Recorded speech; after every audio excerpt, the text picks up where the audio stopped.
In early spring of 1959, a young American physicist travelled to Copenhagen. He was just 28 years old. His name was Hugh Everett.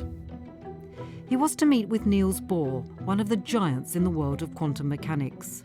When Everett was sent to Bohr, he challenged every part of Bohr's understanding of quantum theory, his worldview. What Everett presented to Bohr was an extraordinary new theory that might be one of the most important scientific ideas of all time.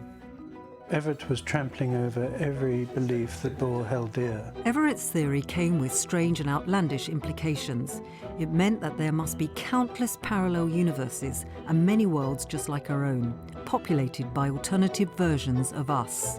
What's interesting is if quantum theory itself, taken realistically, tells us there are many worlds, that's why we take them seriously. To my view, the many worlds, or the Everett interpretation, if you like, is a reductio ad absurdum. Bohr rejected the idea and a disillusioned Everett left academia for good. But it was a glimpse of a new way of making sense of quantum theory. How does a physicist ask what is the physical interpretation of this quantity? There is a simple step. And the intellectual battle still rages today. I don't think that there are two worlds. I prefer to have a single world with a number of internal perspectives. But today there is a new theory emerging that many believe will finally vindicate Everett. These results are sensational if you can buy the many worlds.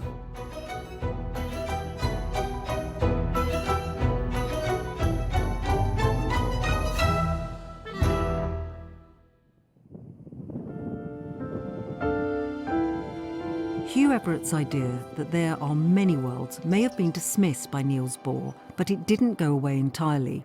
In Oxford in the 90s, Professor Simon Saunders was plotting to bring Everett's work back into the mainstream of philosophy. The idea of many worlds was now being taken seriously. My arrival in Oxford,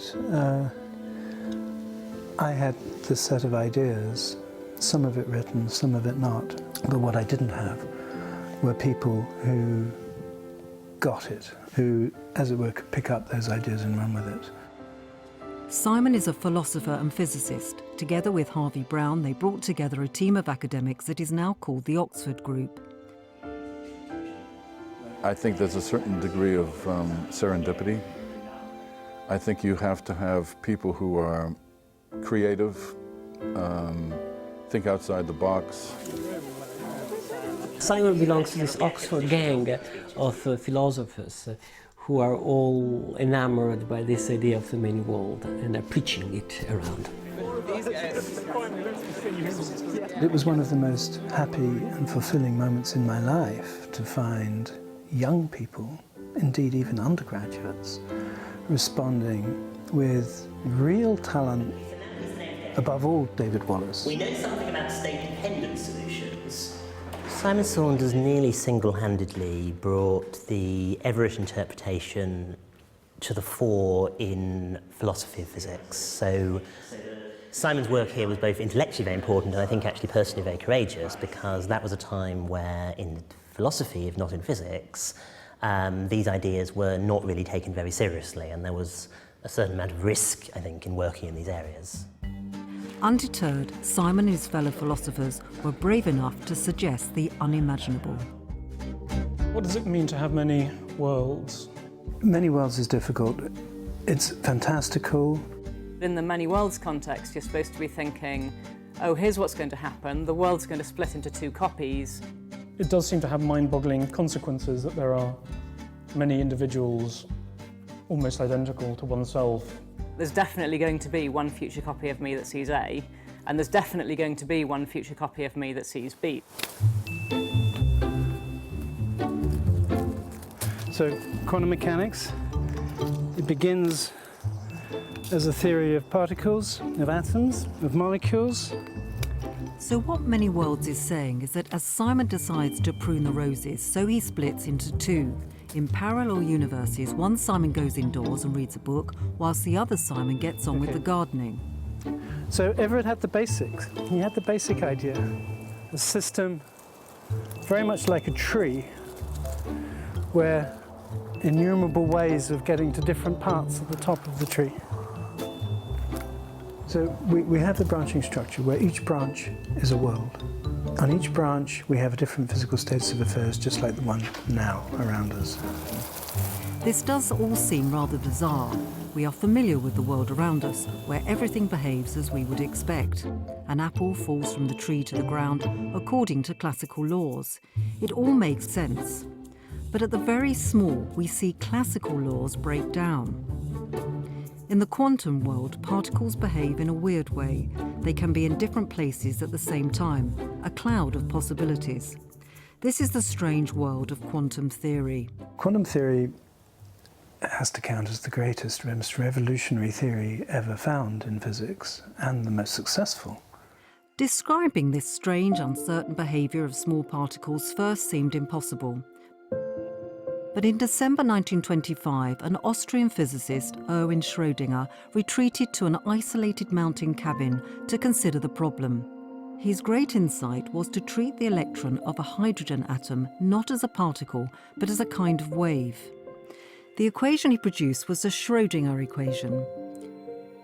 It tells how the state of a quantum system changes with time, very much like how Newton's second law describes in the classical world the path of an object over time. These changes to a quantum system over time he called the wave function. When we describe an object in quantum mechanics, like an electron or a photon or something like that, we describe it by a wave function, which is something that's really sort of spread out in space. It's rather like a field in space. Think of the wave function, said Schrödinger, as a catalogue, a directory of all the future possible outcomes for a quantum object. It was this equation that shaped all of Everett's thinking. Just take those quantum equations and run with those. Get everything out of those. That was Everett's intent. And that is exactly what he did. With extraordinary daring, Everett said quantum mechanics should be seen as a universal theory. Just like Newton's law of gravity, Schrödinger's equation should be applied to the whole universe. Do this, Everett realised, and the mathematics perfectly described many worlds.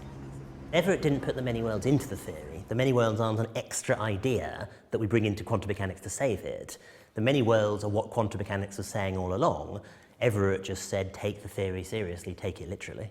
Everett would have been first introduced to Schrödinger's equation when he was an undergraduate at Princeton. It would have been demonstrated by the two-slit experiment.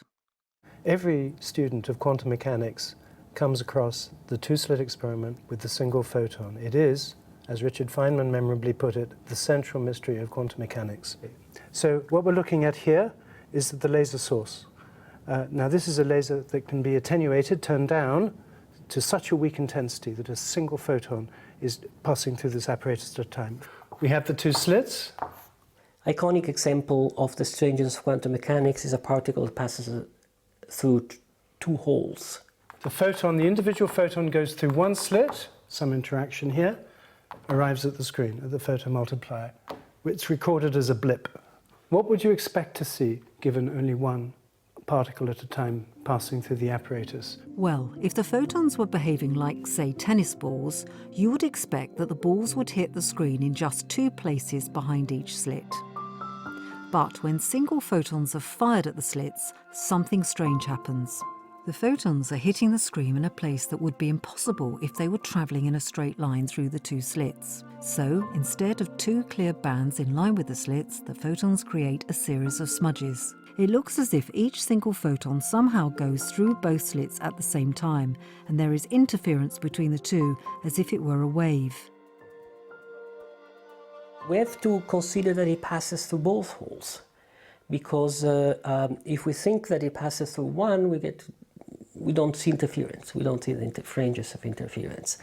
Everett was entirely familiar with this device, this apparatus. What he made of it is that if at the very small, quantum mechanics tells us two contradictory states of affairs obtains at the same time, and that is boosted up to the macroscopic level, then big, as well as small, can be in two places at the same time. So we can now do a two-slit experiment, for example, with organic molecules. So all of the evidence in favor of the microscopic validity of quantum mechanics seems to me to spread all the way up to the macroscopic level. If this sounds a very simple conclusion, then that is because simplicity is at the heart of Everett's many worlds. Thinking in terms of simplicity, the key element is just to be very simple-minded about things. One has a rule, the Schrödinger equation, which tells you how a something, the wave function, evolves over time. The Everettian story is just to say, okay, let me just take that straightforwardly as a description of the world. Things, even people, in two places at once. This is the central idea that nobody had understood prior to Everett. To suggest that quantum mechanics applied to both big and small was certainly a revolutionary idea. Before Everett, physicists had divided the world into two: the large familiar classical world and the small weird quantum world. And one of the greatest physicists of them all was Niels Bohr. When Everett was sent to Bohr, he challenged Bohr's views. He challenged every part of Bohr's understanding of quantum theory, his worldview. For Bohr, quantum theory only kicked in the macroscopic level and only in a well-defined way, given an explicit experimental context. Bohr's philosophy was called the Copenhagen interpretation of quantum mechanics.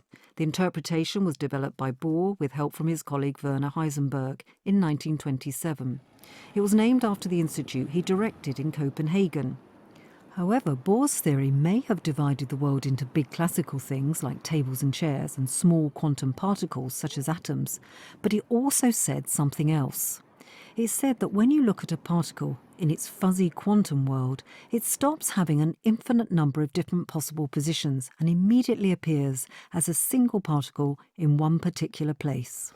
So in the case of the two-slit experiment, for example, the electron goes through the slit or the photon goes through the double slit, it spreads out, but when we look at the screen, we always find the electron or the photon in one definite place. Bohr's Copenhagen interpretation provided an explanation for this strange behaviour, and it was all to do with the particle's wave function, its catalogue of quantum possibilities. Bohr said that it was the act of measurement, simply looking at something, that collapsed the wave function with all its many possibilities into just the one single outcome, the reality around us that we actually see. But to Everett, this made no sense. Why, for something to exist, does someone need to be looking at it? And Everett was not alone in this thought. So Einstein famously asked, is the moon there when nobody looks?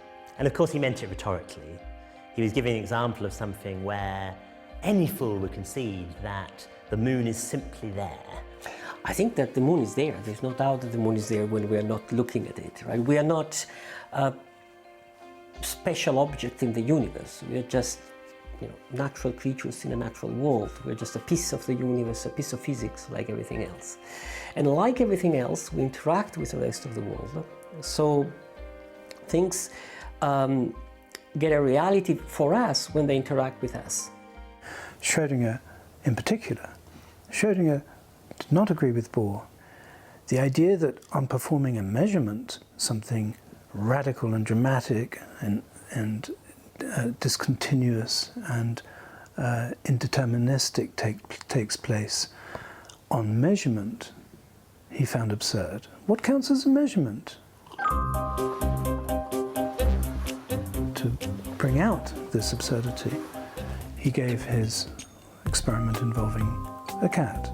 What Schrödinger did to the poor cat was use it to sort of make clear how crazy sounding the way people were talking about quantum mechanics is, because the cat is just a very vivid way of measuring a system. A cat is locked in a box. In the box is a radioactive substance, a flask of poisonous gas, and hammer triggered by radiation from the decaying uranium.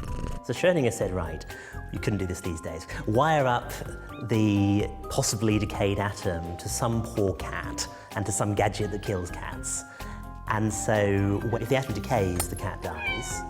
If the atom doesn't decay, the cat lives.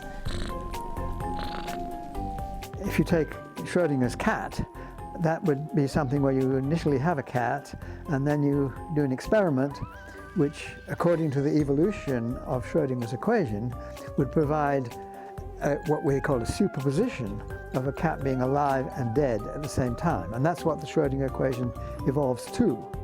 But then you say you do a measurement on the cat or look at it, and what you see is either a dead cat or a live cat. The idea of superposition is at the heart of the Schrödinger equation. The wave function, remember, describes each of the states of the superposition. It's what makes it like a wave equation. States superpose rather in the way that waves of water can be added to one another. Now, quite why looking in the box suddenly makes just one of the states of the superposition, say a live cat, appear, whilst another, the dead cat, just blinks out of existence, even Bohr could not explain. It did seem to be all rather mystical.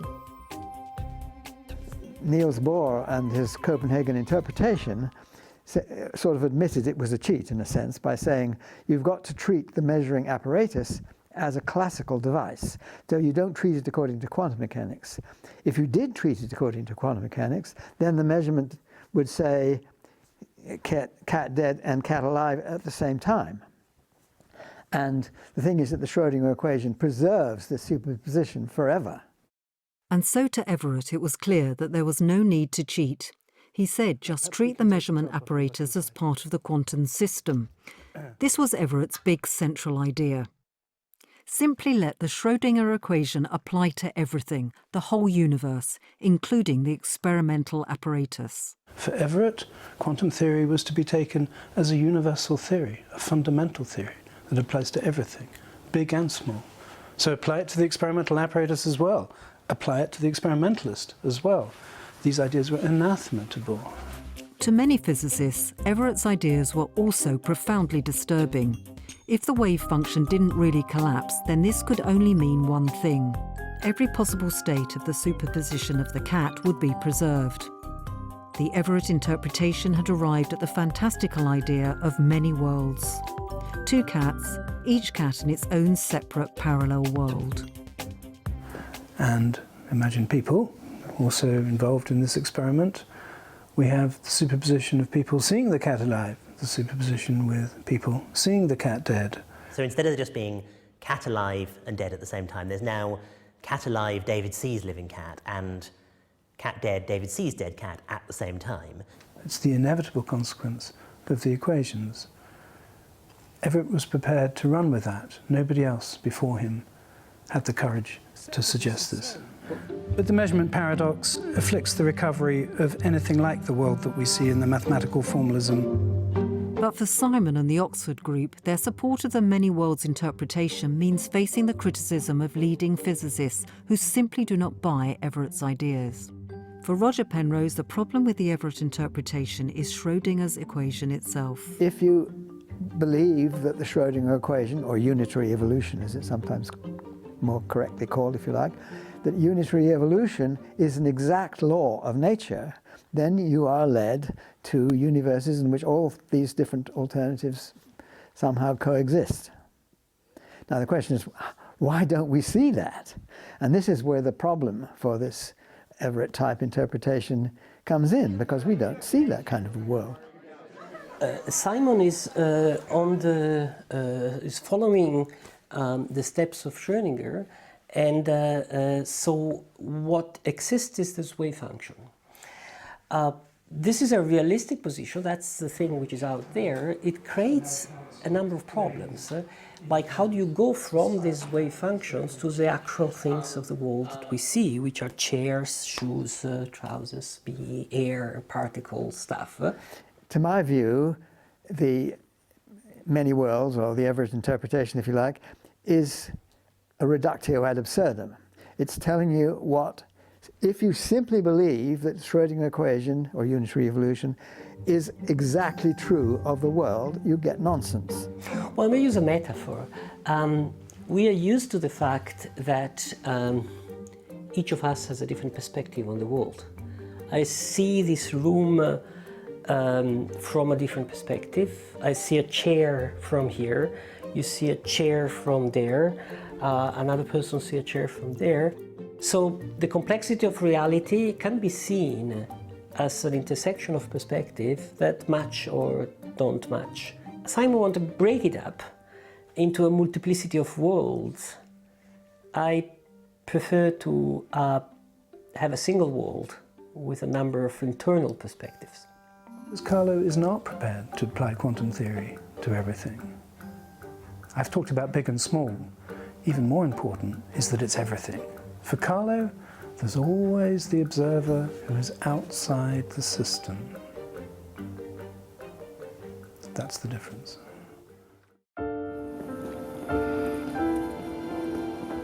Many worlds is difficult. It's fantastical, and in a way there's concern that the ideas can't be taken seriously. This has been extremely difficult for me in those early days. The trouble was, Simon knew all too well that Everett's theory was not without its problems. Everett may have described the development of the superposition of worlds, but he could only do so through experiment.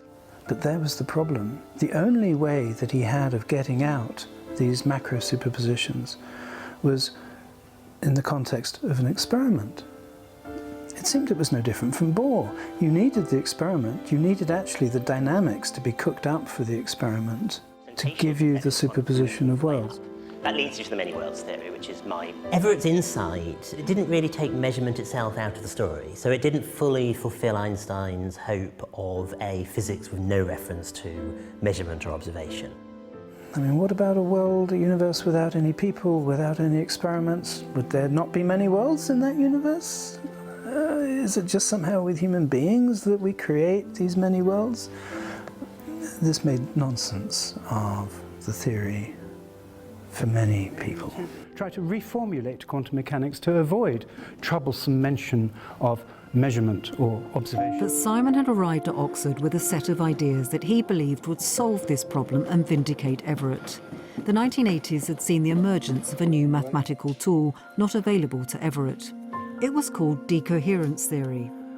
The Oxford group believed that decoherence theory could describe how the branching of worlds occurs, regardless of whether measurements are performed, and why it is that the world in which we exist never recombines with all the other branching worlds, and why each world is oblivious to all others. What decoherence theory taught us was that this constant branching is something that's happening naturally, just as a result of physical processes all the time.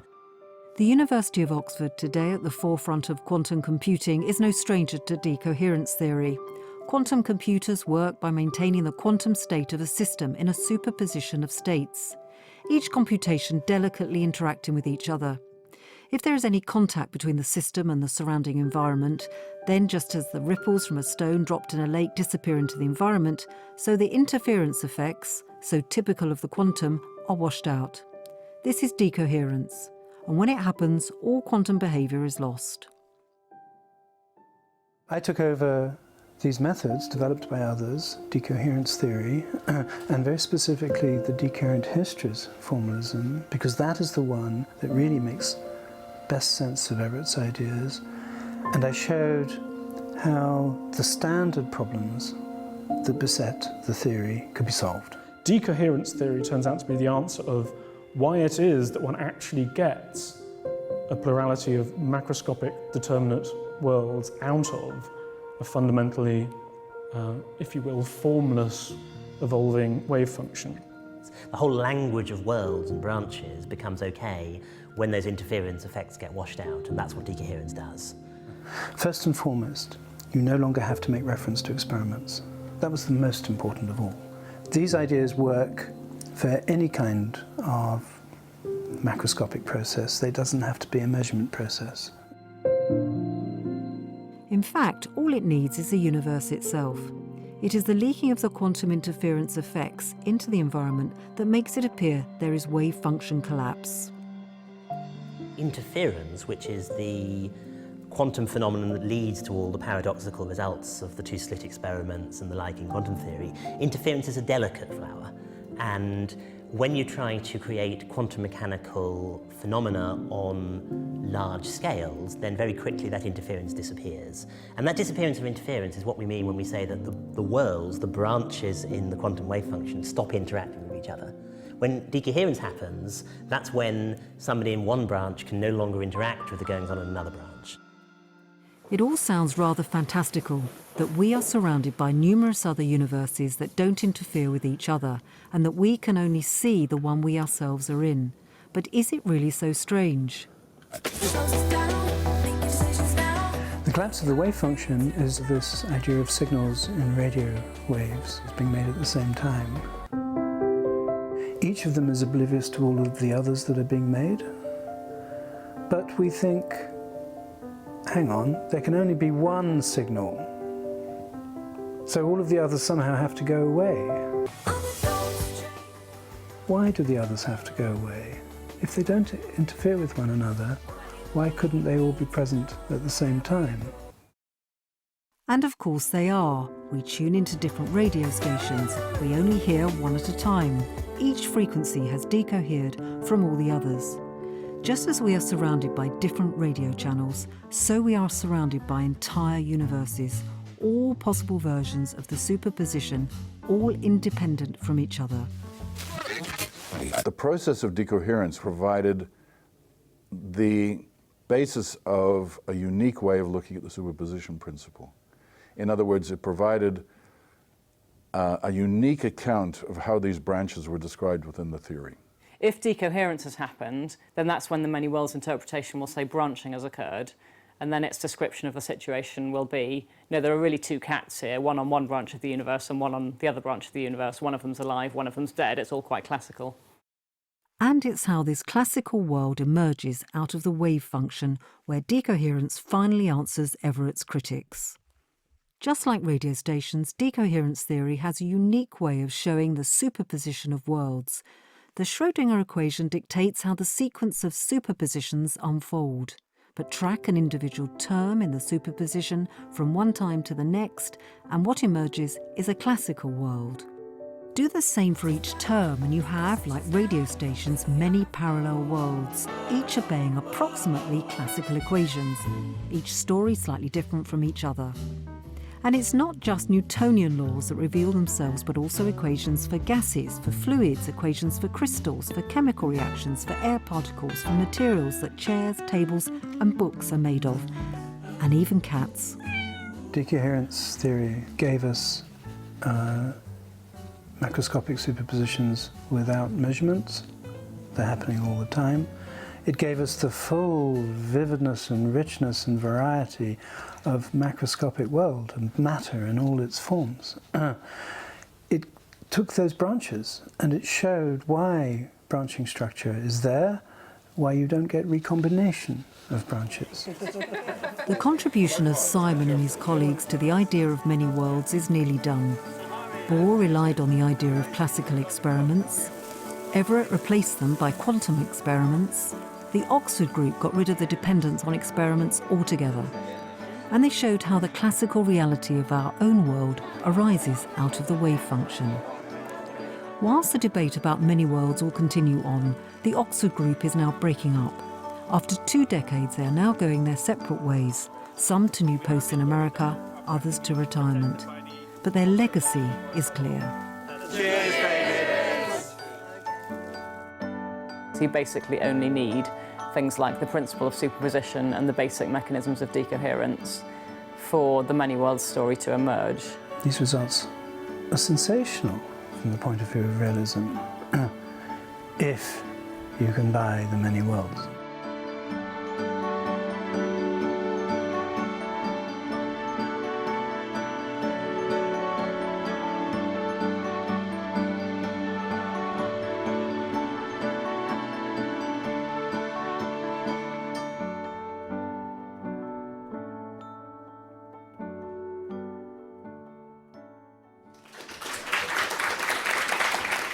What I believe is that the only way to interpret quantum mechanics realistically is in terms of parallel universes. There are parallel universes insofar as quantum mechanics is true, and I don't know if quantum mechanics is true.